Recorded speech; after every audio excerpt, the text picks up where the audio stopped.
Alexandre Ostrowiecki. É isso? Acertei? Acho que sim. Às vezes É eu quase acerto, isso? às vezes eu erro também. Como é que é a pronúncia? Ostrowiecki. Ostrowiecki. De sobrenome difícil eu entendo. O meu é Garchagin, então eu sofro bullying desde criança por causa desse nome.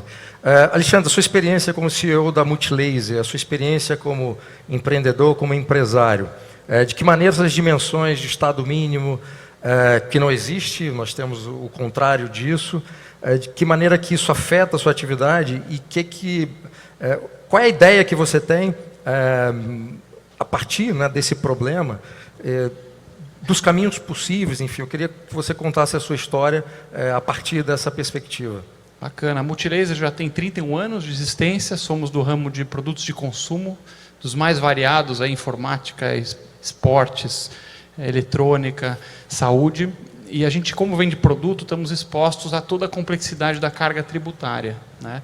Na semana passada, por exemplo, eu recebi uma multa do Acre, porque uma mercadoria minha foi despachada da minha fábrica de Minas Gerais, chegou lá no Acre e ela estava em desacordo, o cálculo do imposto, com as novas regras definidas no Acre, com as alíquotas sobre os produtos que eu estava vendendo, que no caso era um termômetro digital.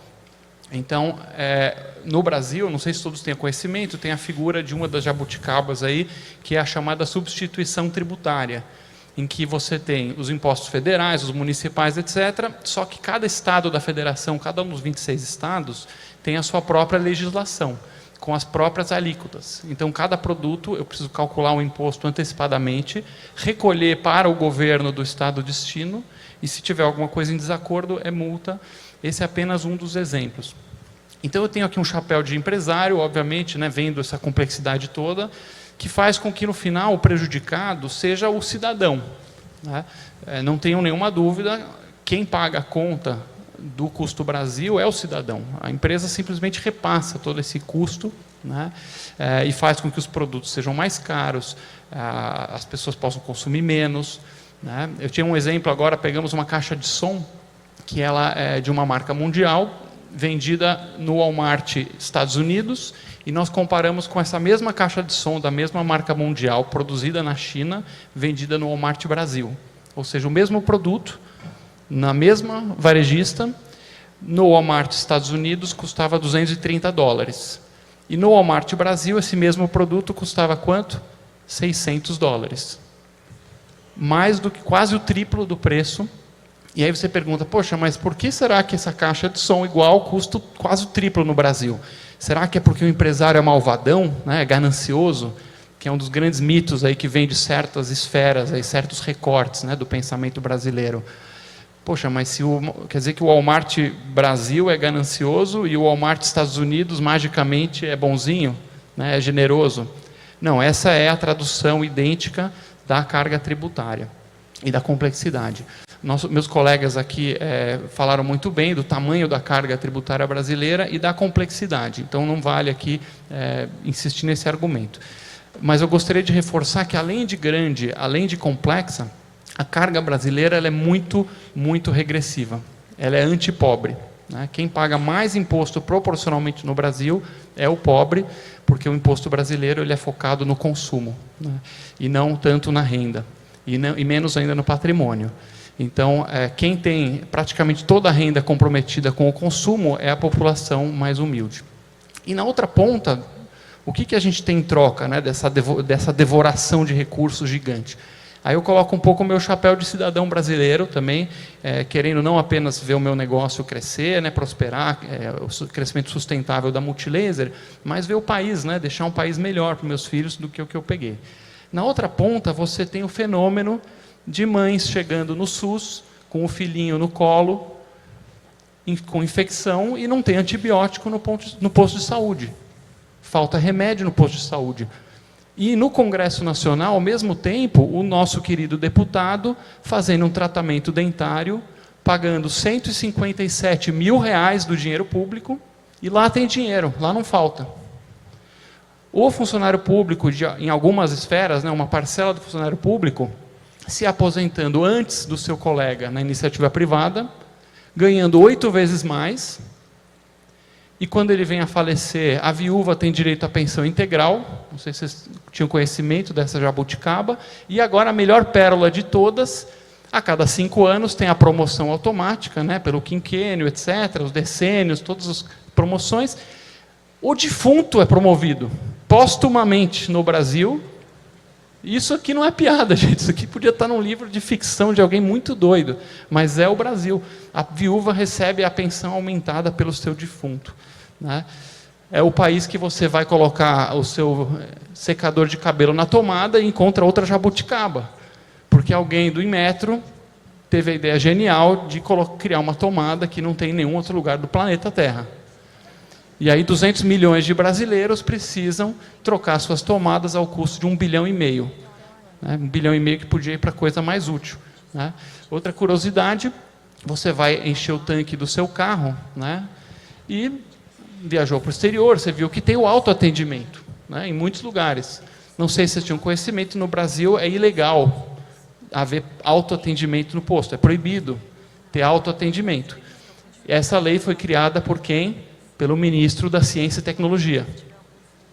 Esse foi o sujeito, nosso ministro da Tecnologia, que proibiu o autoatendimento. Então, esse é o Brasil. Nós temos, nesse momento, no Congresso, pessoal, lei obrigando ascensorista em todo elevador de prédio comercial. Obrigando a ter empacotador em caixa, do lado do caixa do supermercado. Tem uma lei, nesse momento, no Congresso, que obriga que os prédios residenciais, né, na sua academia, onde você vai lá fazer esteira com a velhinha do 12 e bate um papo lá com ela, tudo, tem que ter um profissional certificado de educação física em toda a academia de prédio. Ou seja, existe uma mentalidade, né, que é uma mentalidade de atrapalhar e de defender, como o Alexandre falou muito bem, né, é uma máquina que não está a serviço do público, não está a serviço do cidadão, mas é uma máquina a serviço da máquina.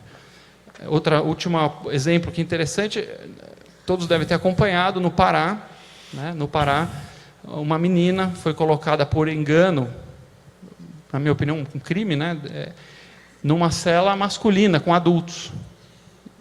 Todo mundo escutou esse caso, tudo. Foi parar na mesa da juíza, ela sentou em cima do caso por 30 dias, enquanto a menina de 15 anos era violentada por adultos homens na cela, ela lá sentada, gostosona em cima do caso. Quando estourou na mídia, ela finalmente se mexe e a menina é tirada de lá, mas felizmente ela foi punida, tá? Essa juíza, ela foi julgada, foi punida, recentemente saiu a decisão de manter a punição dela, que é uma punição extremamente grave, coitada da juíza, ela é punida por disponibilidade. Significa que ela é obrigada a ficar em casa recebendo 100% do salário. Esse é o Brasil em que todos estão a serviço dos poucos, dos grupinhos, né? Então você fala assim, Alexandre, explica a história do Brasil. É o público, o cidadão comum escravizado pelos grupinhos. E por fim, para não deixar uma nota down aqui, porque eu realmente, apesar de falar tudo isso, eu sou um grande otimista, eu vejo isso mudando. Eu vejo pessoas incríveis entrando no governo, como foi o caso aqui do secretário Paulo Ebel, muitos outros que estão indo para o olho do furacão, né, entrando lá dentro do Godzilla. E eu vejo pessoas do lado de fora também, de entidades privadas, né, da sociedade civil, se mexendo para ajudar a desmontar esse castelo. Uma das iniciativas que eu tive a honra de poder participar é o ranking dos políticos, né, da criação. Nós somos um ranking que escancara para a população quem é quem, né? Esse cara ele vota de acordo com o cidadão ou ele vota de acordo com a classe política, né? E a gente vê aumentando muito o interesse, né? Já temos hoje 2,5 milhões de seguidores, muita influência no Congresso. Essa semana passada, para terminar, teve a votação, né, a discussão do fundão eleitoral, que é mais uma excrescência aqui do Brasil, né? Eram 800 milhões, o Congresso aumentou para 1,7 bilhões, que faz basicamente com que o dinheiro dos impostos vá para pagar a campanha partidária, né, para a campanha dos partidos. E agora, não satisfeitos, a nossa classe política quer aumentar para 3,4 ou 3,7 bilhões de reais, né? São 2 bilhões de reais a mais. O secretário Paulo Ebel mencionou aqui que em esforços hercúleos aí eles conseguiram economizar 2 bilhões, e agora, se passar isso aí, vai tudo pelo ralo. E eu fiquei muito feliz porque na semana passada, quando ia para a plenária, para votação, várias entidades juntas foram fazer pressão, nós do ranking fomos a Brasília, colocamos panfleto na mesa de cada deputado, falando: deputado, o povo não está mais cego, o povo não está mais dormindo, se você votar por isso, nós vamos fazer tudo o que a gente puder para nunca mais na vida você ser eleito nem para síndico de prédio. E com toda essa pressão, nós, uma partezinha, né, e muitos outros juntos, a votação pelo menos foi adiada. Do nada, o que ia passar fácil foi adiado. Então, nós, cidadãos, podemos botar medo neles se a gente mostrar que está de olho. Eu estou otimista e conto com a ajuda de todos aí nessa jornada.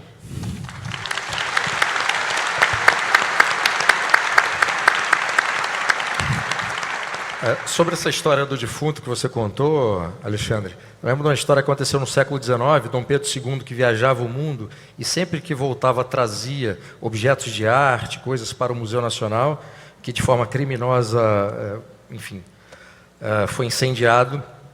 Ele trouxe uma múmia, um presente do governo egípcio da época, e a alfândega brasileira não deixou a múmia entrar, porque não tinha no registro, né, na lista do que a alfândega tinha, aquele item, né? E aí, e isso era o imperador, né? Era o imperador, a alfândega era maior do que o imperador.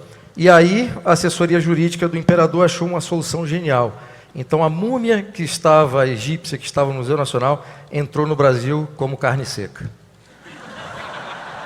Genial, né?